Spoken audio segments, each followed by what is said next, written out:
Hey, Steelers Nation, what's going on? This is your man, Big B, Brian Hanley, and welcome back to Steelers Almighty. Steelers Almighty, again, man, we are the fastest growing Steelers channel on YouTube, and that is all because of you guys, man. Started this thing April 4th of this year, already over 2,100 subscribers and climbing. We appreciate all the support that you guys have given us, man. Got a big show today, man. Got a lot to talk about. First things first, camp is officially, I guess, technically over. And now we're going to talk about some of the camp winners and some of the losers. There were several on each side of this. We're going to break all that down for you today. Next thing, preseason game number 2. I think it's a very, very important game. As of this moment, Coach Tomlin, Mike Tomlin, still has not named who's going to start, whether it's Russell Wilson, whether it's Justin Fields.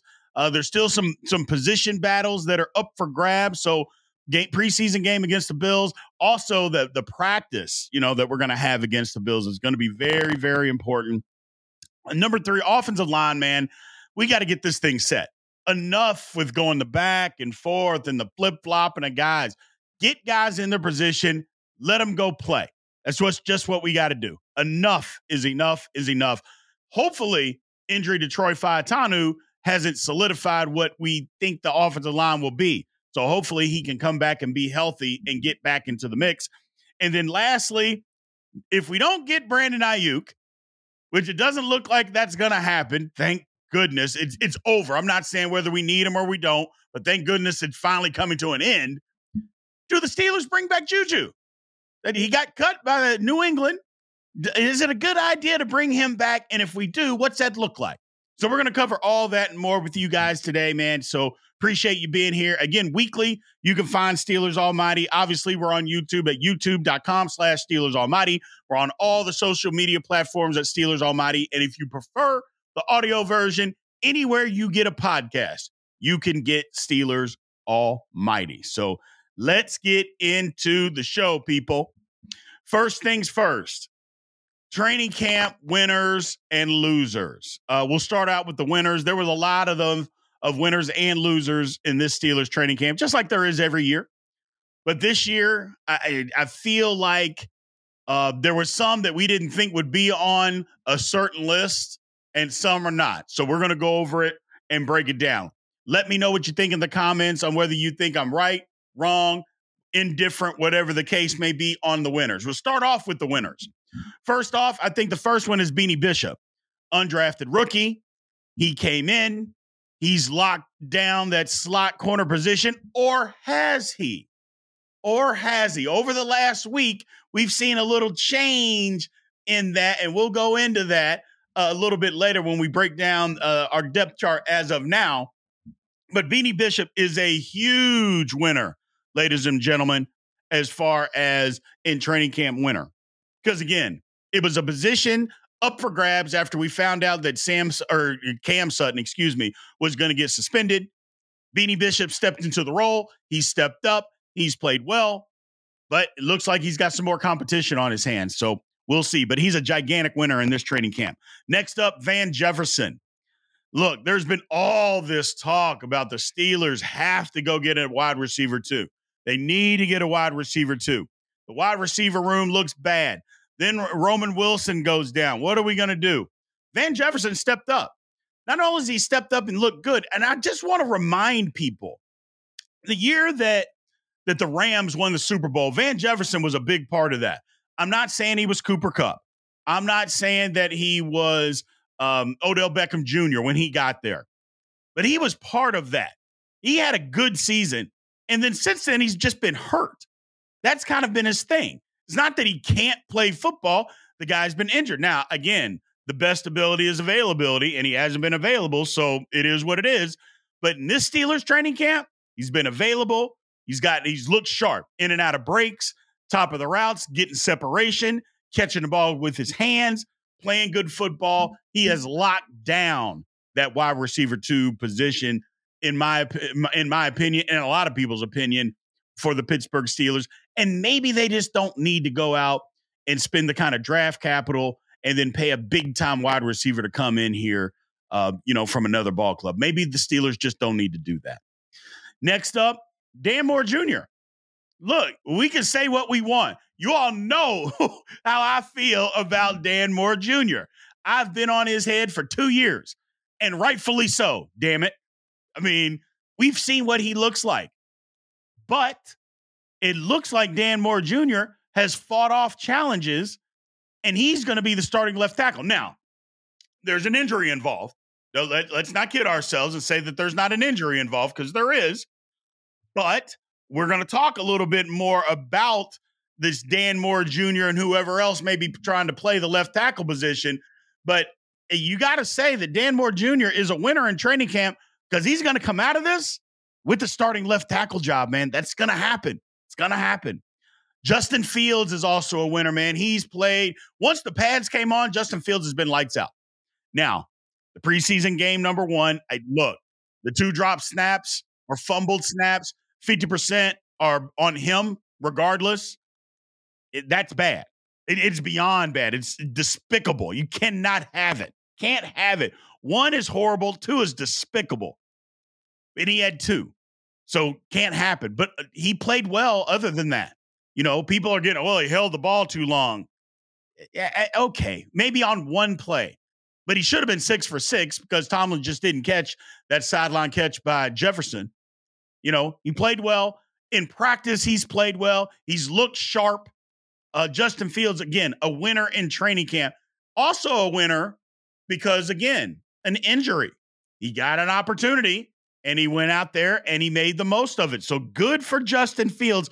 And I'm still, that quarterback battle is still up for grabs, people. It is. It is. Another winner, Peyton Wilson. Yeah, Peyton Wilson. Although it doesn't look like I'm going to get my wish and him starting next to Patrick Queen, it doesn't look like I'm going to get that as of now. But Peyton Wilson's been great. He's been all over the field. To get him at number 98 in the draft, the best middle linebacker in the draft, that's a steal. He's shown athleticism. He's been all around. He's been around the football, knows how to get there. Missed a couple of tackles in the preseason game, but you kind of expect that out of a first-year guy. First NFL game ever. Okay, he was there. Just missed a tackle. That's all. Overrun plays. Okay, that's fine. We can fix that. Break down. Don't be so excited. You know, understand what you see. Just go make the play. Everything doesn't have to be a killer hit. If you get the guy on the ground, that's just as good as blowing somebody up. Just stop them right where they are. Peyton Wilson will start to do that, and I think he's going to start getting even more reps with the first unit as the season moves on. But big winner. And then lastly, DeMarvin Leal. Yeah, we've talked about him a couple of times, and deservedly so. He looked good in OTAs. He looked good in minicamp. He looked good in training camp. He looked good in preseason game number 1. He has flashed. The light has come on. It appears that the light has come on. He looks to be in professional shape. He's flying around. You saw him run down plays from the backside, not only in the preseason, but also in training camp. The guy is out there showing the promise that we saw when we drafted him 3 years ago in the 3rd round. He is showing that promise. DeMarvin Leal is going to command some playing time, and a lot of it this year if he continues to do that. Look for him and Larry Ogunjobi. That's a battle. Larry O's played good too, though. That's the thing. Larry O's had a real good training camp as well. But DeMarvin Leal, I think, has a bigger upside. He's younger, and I think he may command more snaps. We'll see as the season goes on. But good for him for having the kind of training camp that he had. Now, as far as the losers are concerned, number 1 in my book, and we didn't rank the winners, and I'm not really ranking the losers, but this is the first person that popped in my head was Broderick Jones. Now, I know what people are going to say. Come on, B. Give him a break. He's hurt. Okay. He's so hurt that he was playing into the 3rd quarter of the first preseason game. Don't tell me how hurt he is. That's a cop-out. He played lousy in that first preseason game. And can he beat out Dan Moore? We're going to talk about that later. We'll talk about that later. But Broderick Jones, up to this point, has been a disappointment. Now, some of that you might say is the coaching staff is messing with him. They won't put him at a position and just let him go play. There's some validity to that.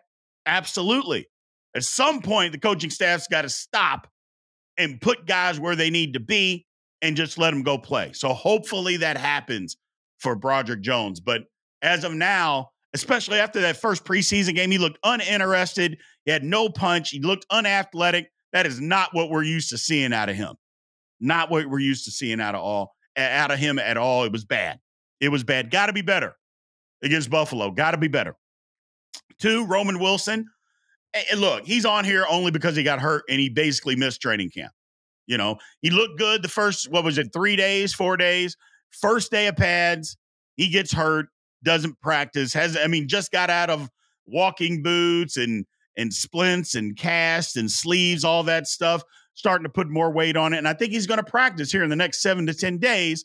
And that's good, but he's a loser because you got hurt. And nobody's blaming him for being hurt. It's not his fault, but we've said it before and we'll say it again.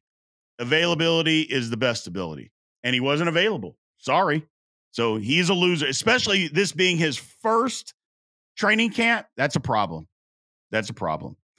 Next up, Troy Fautanu. I say loser only for the simple fact that it looks like he lost his starting job because they had him penciled in, and we'll get into more of that later, at right tackle, and I'm not sure he's going to be ready for the season. Everything else that he did in training camp was good. So maybe I'm being a little hard on him by saying he's been a loser out of training camp. I'll backtrack off of that and just say because it looks like he's lost his job due to an injury that he's a loser. But everything else, Fautanu looked really good. He looked good. Quez Watkins, we saw preseason game number 1. I will be thoroughly shocked if he is on this roster. I thought he had a good chance, not only because Cordell Patterson never practiced. He had done nothing in the offseason. Quez Watkins, we give him an opportunity, punt returner. The first one, he doesn't catch, or I take that back. The first one, he gives a fair catch. There wasn't a guy within 15 yards of him, and he calls a fair catch. Scared, nervous, whatever it is, can't happen, cannot happen.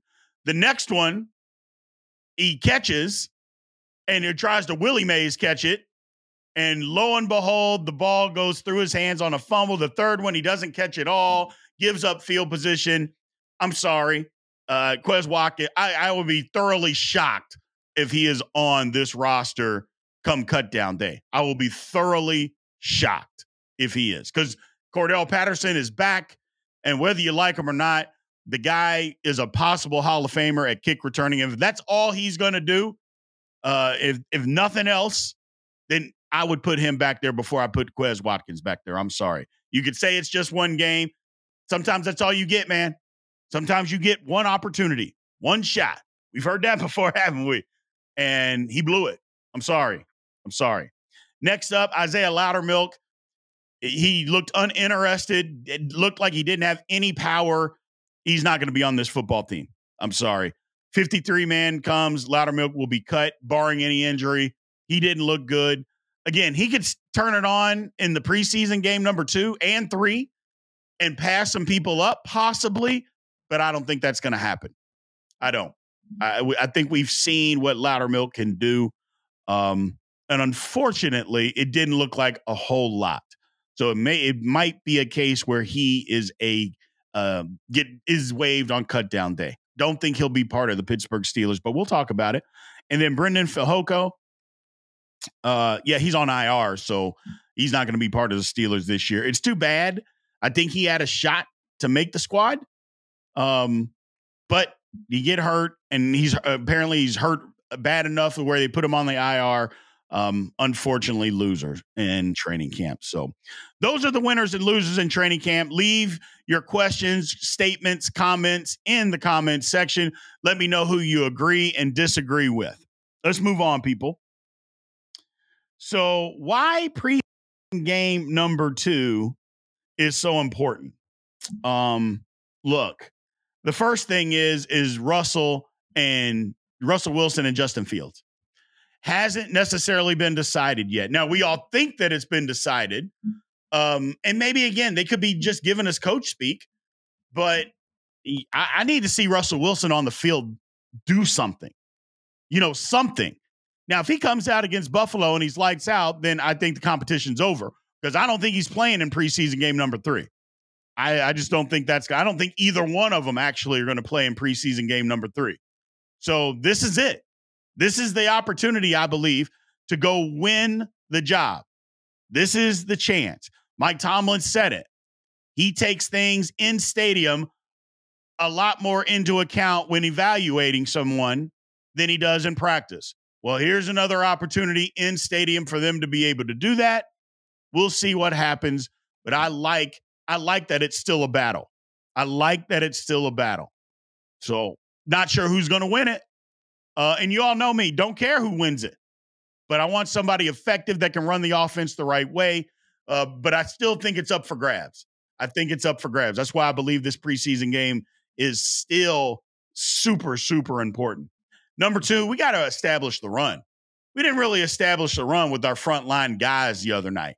We got to establish a little bit of a run. I'm not saying that we got to come out and show, our whole playbook or anything like that running the football and what we're trying to do.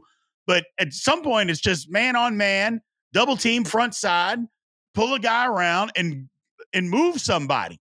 We got to be able to do that. Arthur Smith's offense is terrible without it. Just flat out ass without being able to run the football. So we got to be able to establish the run. And again, formation groups, motion, all that kind of stuff to trick the defense. We're not going to do a lot of that, if any of it, in the preseason. And I'm okay with that. But there's still going to be times where you just line up and you got to move somebody against their will. We got to be able to do that. Got to do a much better job of that. On the defensive side of the ball, DeMarvin Leal, who we talked about, Ryan Watts, and Beanie Bishop all need to continue to pop. Yeah, they got to keep going. They got to keep going. Look, Watts and Bishop are rookies. They've shown enough that I think both are going to be on this team at this point, but it's not over. The competition is not over for guys like that. DeMarvin Leal more than likely is going to be on this team. He's trying to be a starter. He's trying to get to show that, number one, hey, man, the first couple of years, I get it. I wasn't ready to be a pro. Now I'm ready to be a pro. And I'm showing you that I'm ready to be a pro.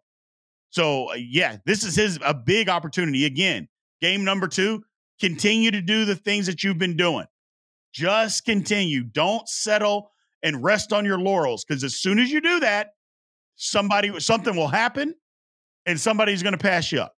And I think all 3 of these guys are too talented to allow that to happen. It's not that the Steelers won't pass them up for somebody, because they will, and if they need to.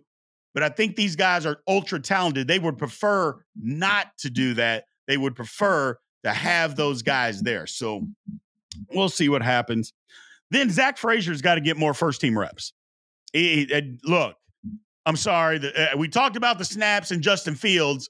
Nate Herbig is just as responsible for those snaps. So it just is what it is. 50%. Either way, it's all horrible. It's time for Zach Frazier to get in there. He looked good. He started getting more first-team reps during practice this week. He looked good in preseason game number 1. It's just time. He's the better center. I mean, let's just call it what it is. He's the better center. Not to mention, it's his natural position. Herbig, it is not his natural position. He's a guard playing center because the Steelers have him there. It's time, people. It's time. So, and again, we'll get into that a little bit more when we talk about the offensive line. So, get some clarity at wide receiver. Yeah. Move on from Brandon Ayuk if we're not going to make the deal, which it doesn't look like that deal's getting done. It's time to get some clarity. Van Jefferson, does he have the job? I think so. So here's the thing. Does a Scotty Miller make the cut? He's familiar with Arthur Smith's offense.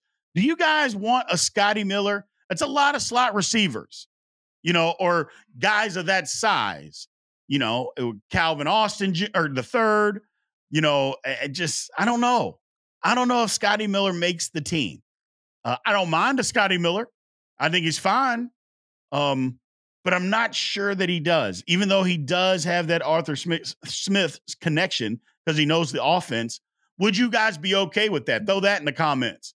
If Scotty Miller was the 5th wide receiver on this football team, Would you guys be okay with that? But we got to start getting some more clarity at wide receiver. And again, this is another preseason game to help do that. Now let's bring up the depth chart. We'll just start talking about that and see where guys are as of right now. So first things first on the offensive line, left tackle. Let me just clarify this. These are the guys that I want to be in these positions. I don't think this is necessarily what the Steelers are going to do, but these are the positions where I believe the guys are going to be, if that makes sense. So first up, I got Broderick Jones as the starter, Dan Moore Jr. as the backup. We're going to get into that a little bit later, but that's what I want to see happen as of right now. Okay, now starting at left guard. So at left guard, look, it's Isaac Seumalo. I mean, that one's an easy one. And then Spencer Anderson looked good the other night. Spencer Anderson is also very versatile, can play a lot of different positions. So he's going to make this team. The Steelers like him. He's the backup as of now at left guard. We'll see wherever he can move around. So we'll go from there. Center, it's got to be Zach Frazier. And we can put Herbig behind him if we need to. That's fine. I mean, he needs to be. We got to have a backup center. Herbig can also play guard because that's his natural position, but Zach Frazier needs to be the starter. So, again, this is the Steelers' almighty depth chart as we see it needs to be as of now. And then, look, James Daniels at right guard. Mason McCormick is behind him. Mason McCormick looked good the other night, too. He looked good. So, I almost called him Mitch. Why do I want to call this guy Mitch, people? His name is not Mitch. It's Mason. And I keep wanting to say it. Well, Mason. Evening Christmas. I don't know. It is what it is. Bottom line, good backup. I like him there as the backup right guard. And then at right tackle, Troy Fautanu. Yes, got to be the starter there. Now, again, the injury we're going to see. We're going to see exactly what happens. Dylan Cook isn't going to start in his place. It'll be Broderick Jones, but Dylan Cook is there. I think he's got a good shot to make this team, even though technically it looks like Broderick Jones is actually the swing tackle, which is wild to me that your starting left tackle would be your swing tackle, but whatever. That's what it is as of this moment. So moving on. We got the tight end position. I don't think that's up for grabs. I mean, look, it's Pat Freiermuth, Darnell Washington, and then Connor Hayward. That's simple. I think those three guys are going to make the roster. A lock, obviously, Freiermuth and Washington. I think all three are just an absolute lock to making the roster. I don't even think there's any debate on that whatsoever. At quarterback, I mean, I'm going to go ahead and say Russell Wilson wins the job. Fields behind him, Kyle Allen at number 3. I still want to see the competition continue to grow on. But as of right this second, that's the order. Is Wilson, Fields, Allen. In that order. Running back, Najee Harris, Jaylen Warren. And I like Edwards. A lot of people don't like him. I like him. Yeah, buddy. Absolutely, I like him. So Dwan Edwards, yes. Yes. I like him to be the number 3 running back. Look, it's going to be a battle. He's going to have to do some stuff on special teams, but I think he's capable of doing that. I like him to be the number 3 running back. Now let's move to fullback. Look, Jack Coletto, just blowing people out of the way. Look, we haven't had a fullback, or we didn't have one last year. Even when Derek Watt was here, we didn't always use him in that capacity. The Steelers are going to use him a lot.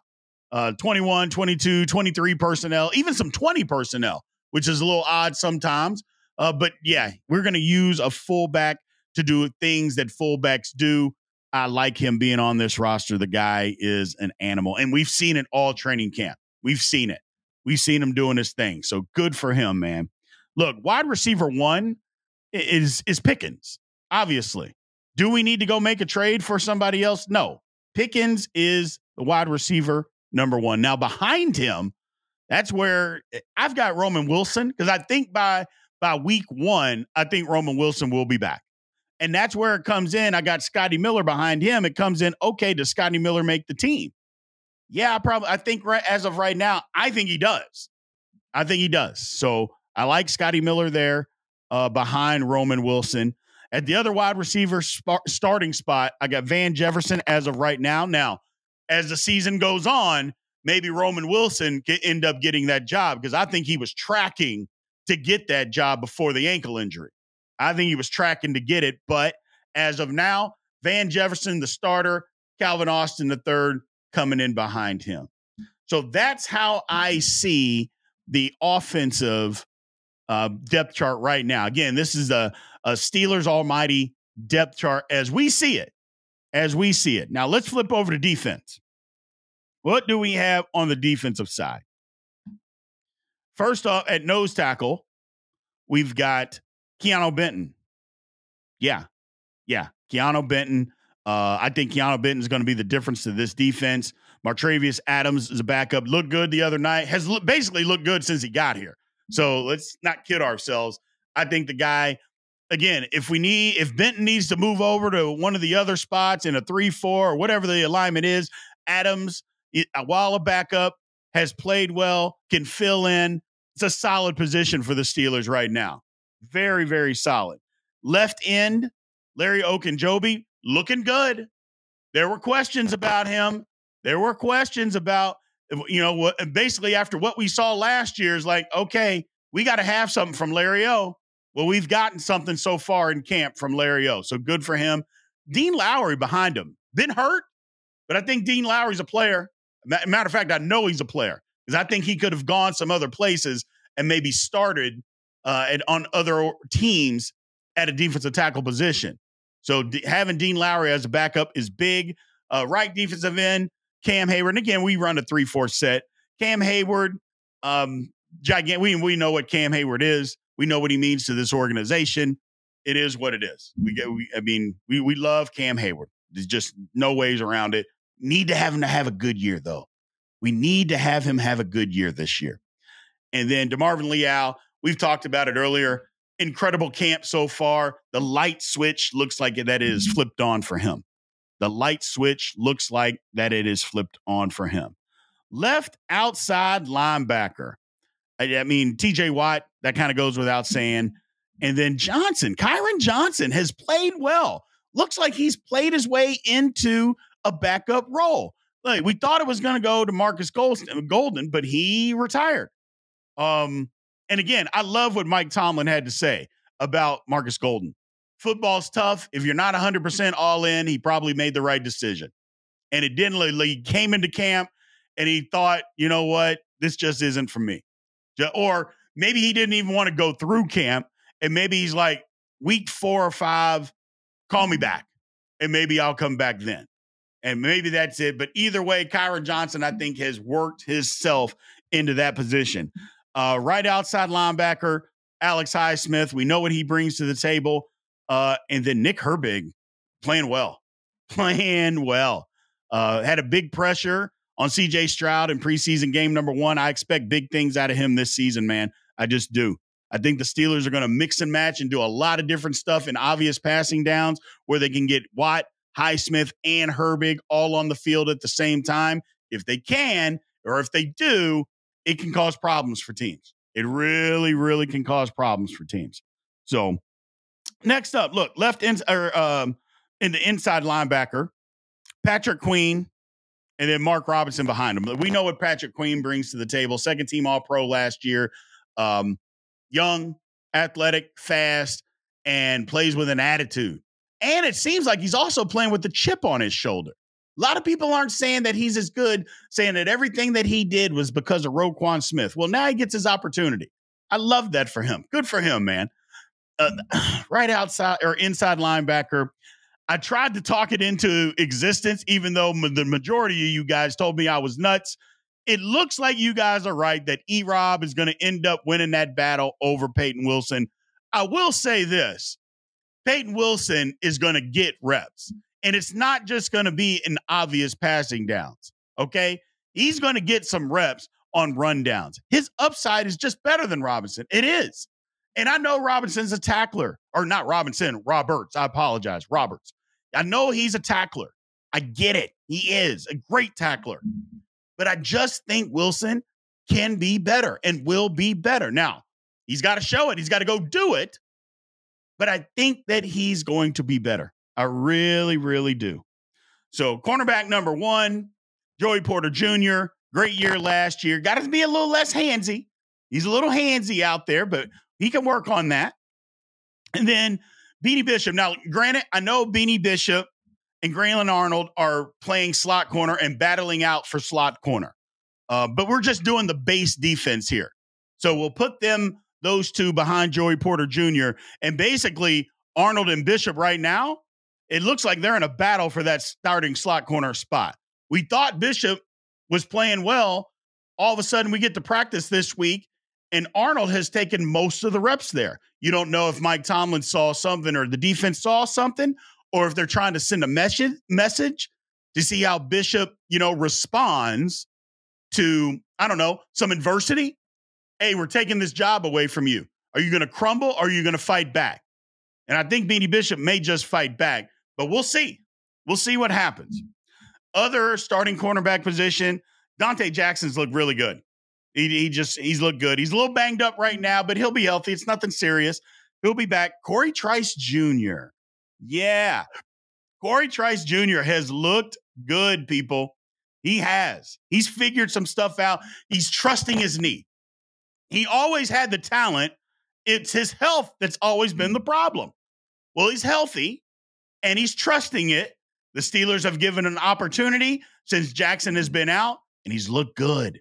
He's looked good as the starting corner. So we have him as the backup. Anthony Averett, we'll see what he can do.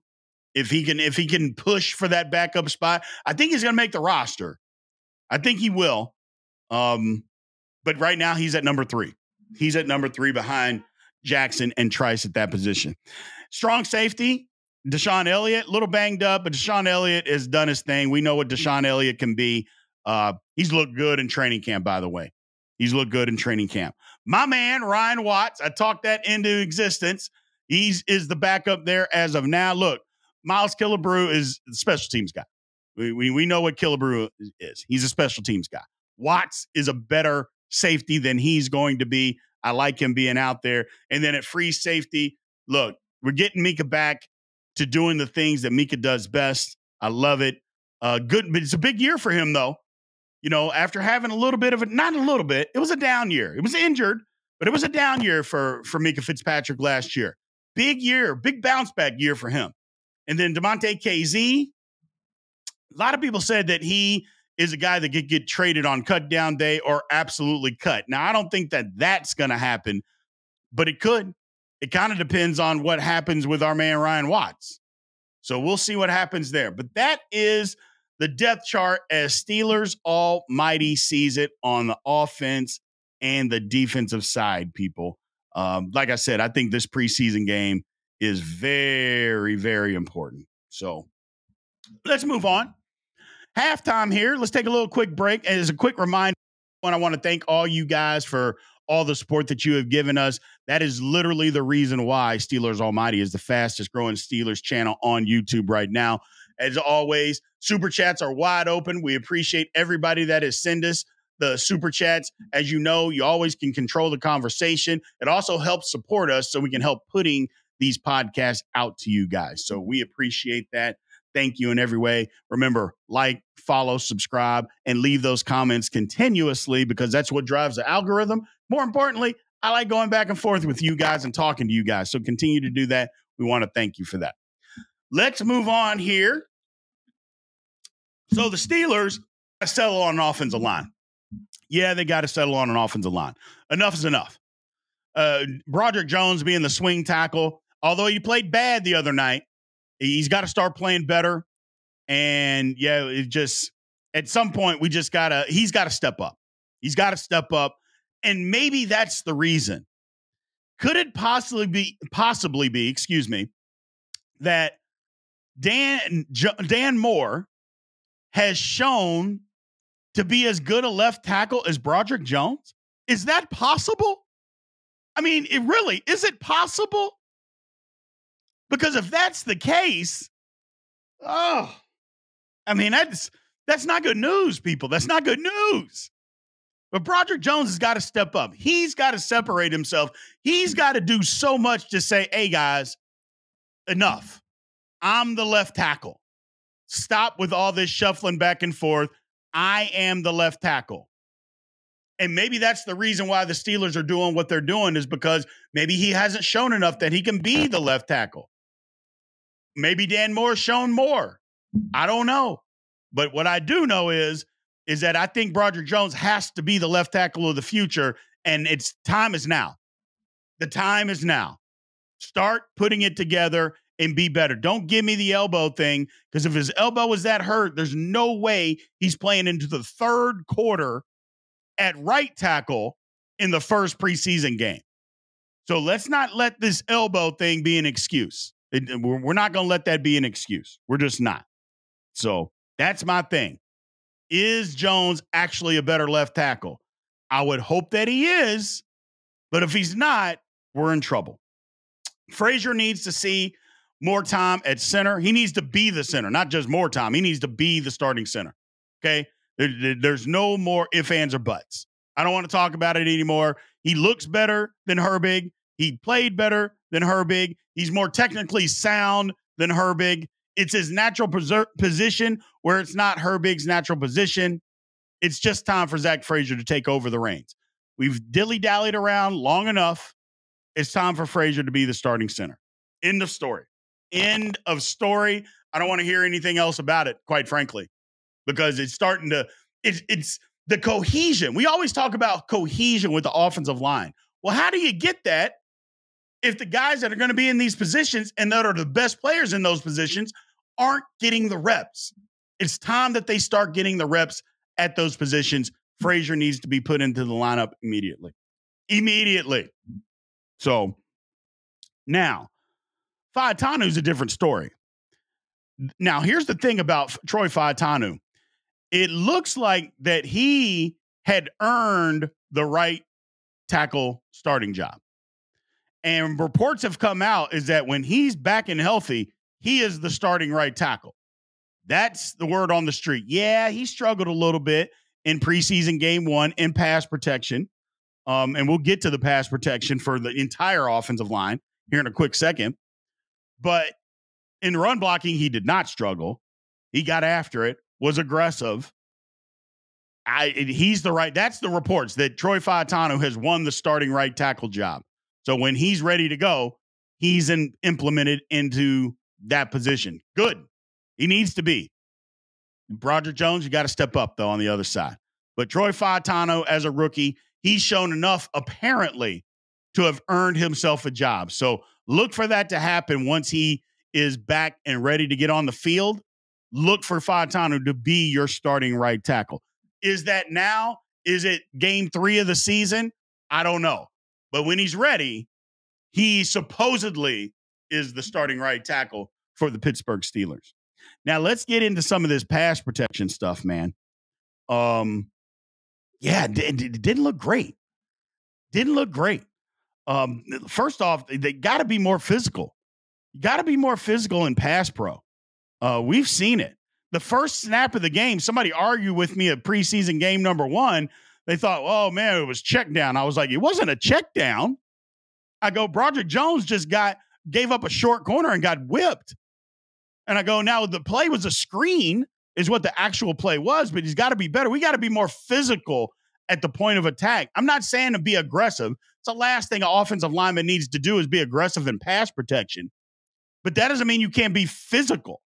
Punch at the point of attack. You got to be able to do that. And we struggled. We got to be a more physical offensive line. Got to be more physical. You know, get out in space. You see here, get out in space and hit somebody. Get in the way. Be an athlete out there. That's the key to all of this. So we'll see what happens moving forward. But we had a lot of quarterback pressures in that first game that I don't think needed to be there. A lot of quarterback pressures we got to clean up. A lot that we got to clean up. So let's go to our first poll question.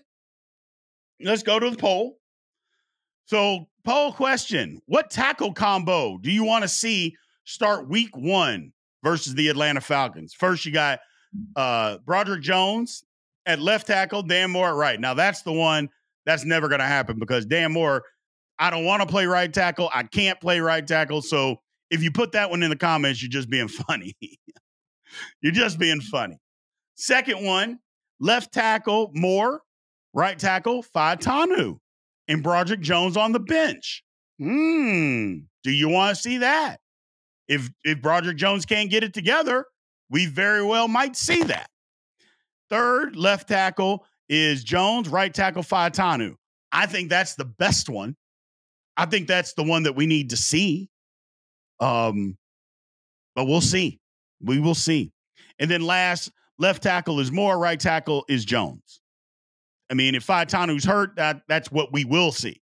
So leave your answers in the comments there, people, on which tackle combo that you want to see week 1 versus the Atlanta Falcons. Let's move on here.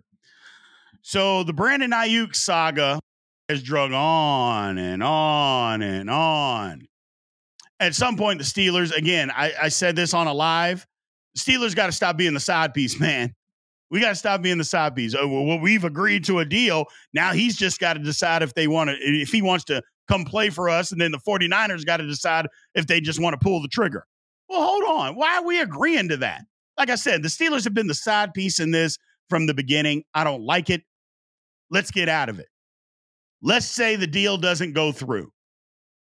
Are you guys opposed to bringing Juju back? What do you think? Now, here are a couple of things about Juju. First of all, he's a Super Bowl champion with the Chiefs. And when he was with the Chiefs, he actually played well. He did. He was the leading receiver. I know Travis Kelce led in receiving everything there, but Juju was the actual best wide receiver that they had. And he was. Not a good year last year at New England. I'll admit that. Looks like the injury bug has caught up with them. So we'll see. That's another thing is Juju healthy? You know, can he play? Or is that knee, is it completely shot? Because if it is, then the answer to can he help us, we've got our answer. But if he can play, then yeah, let's see him play. Let's see what he can do to help us. You know, the reports is that the door is open if Juju wants to come in. Now, remember, he's still getting some guaranteed money for New England. Steelers can bring him in, and we won't owe him anything guaranteed. So if he can't make the roster, he can't make the roster. So we're out nothing to bring him in and see what he's got. Literally out nothing. Now, if he can, then hey, he helps. He can help. I'm not saying that Juju is some great, he's a decent route runner, but he's not a great guy that's going to separate and do all of that stuff. He never was that guy, you know, but what he can do is make contested catches. He can play physical. His body type, he can absolutely block. He is a big blocker and a willing blocker from the wide receiver position. He will make tough catches in the middle of the field. I mean, you can look at this right here and see that's what he's done. Now, that's a few years back. I understand. It's a few years back. And like I said, that knee may not be what we think it is. And if it isn't, then okay. If he can't play, then we can't keep him. I totally understand all that. But Juju, if he's able to help us, I said you got to bring him in. Physical receiver that can play some good football, you got to bring him in. You just got to do that. So, and see what he's got. If this Aiyuk trade doesn't go through, then yeah, bring him in, see what he's got. So, and here's the last thing about Juju. You bring him in. Obviously, he's familiar with the organization, but is he better than Van Jefferson? Is he better than Calvin Austin III? Is he better than Scotty Miller?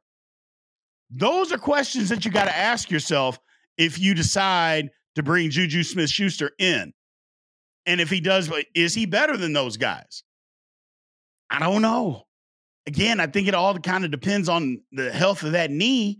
But if it's healthy, I think he's got a place here. I do. I think he's got a place here if healthy. If not, okay, it is what it is. But I think he's got a shot. I really do.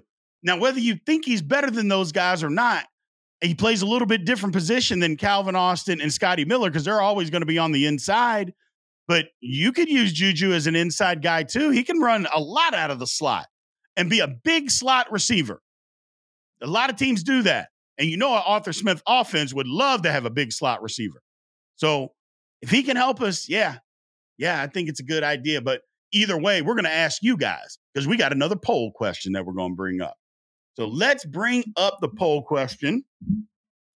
If Brandon Aiyuk trade never happens, would you like to see the Steelers bring Juju back for depth at wide receiver? Because he's not going to come back and be a starter.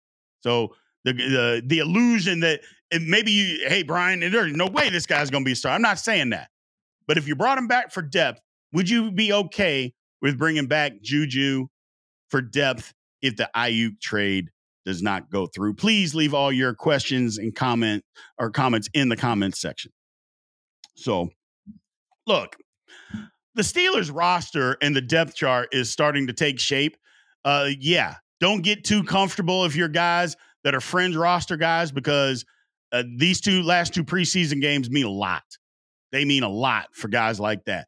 Not to mention, there's going to be other guys that get cut on other teams after cut down day or on cut down day that are going to be available, and the Steelers may grab 2 or 3 of those guys. So those guys got to continue to work. They got to continue to solidify their spot on this roster so that doesn't happen to them, that they are not a cut casualty. Because, look, it's starting to get to the nitty gritty. It really is. It's starting to get to that time where we got to start making some decisions on real depth chart stuff. And the Steelers are usually pretty good about that, doing it earlier or sooner than later.